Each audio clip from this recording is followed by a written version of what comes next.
New developments tonight in a story we've been following since last night. Clemson students and staff are meeting right now to talk about an African-American history banner on campus that's been defaced. 7 News reporter Addie Hampton, you see her standing by live. That's the Hendricks Student Center behind her there. So tell us about that meeting, Addie.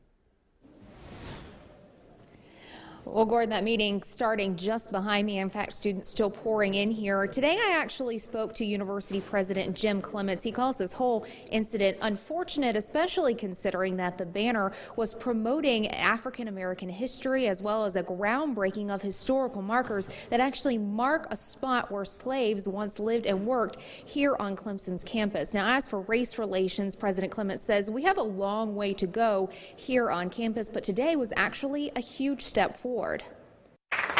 This is a process, but this is a big step in the process. So for us to mark officially part of our history that can be uncomfortable is really important. Says Clemson University President Dr. Jim Clements. 1, 2, 3, go Tigers! With orange shovels in hand, he joined trustees and faculty in breaking ground on a monument marking the spot where enslaved African Americans lived and worked at Fort Hill. The markers are going up, and this is significant. It's a banner marking this event that was defaced just a day before. A bunch of bananas hanging off the banner, sparking Clements and the school to respond about race relations on campus. We absolutely have a ways to go, and yesterday was hurtful and unfortunate in so many ways, but at least those who were involved turned themselves in today, which is a good sign. The topic of race relations here isn't new. Efforts to rename Tillman Hall, named after Clemson founder and declared white supremacist Benjamin Tillman, failed last year, but not before a task force set out to fill in the blanks of the school's history pages, especially in regards to minority history. Now you have hiccups like we had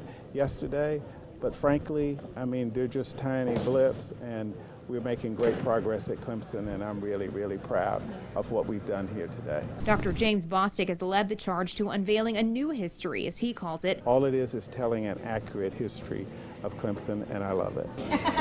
And it's a history that 90-year-old Eva Hester Martin is glad to witness. Her great-grandparents were slaves living in that very spot being commemorated more than 150 years later. It feels humbling in a sense, you know. I just feel really well. I feel grateful too that I lived long enough to come here and to see this. Now her great-grandparents Sharper and Caroline will live on, not just in her mind, but through a marker that will stand the test of Clemson's ever-changing time.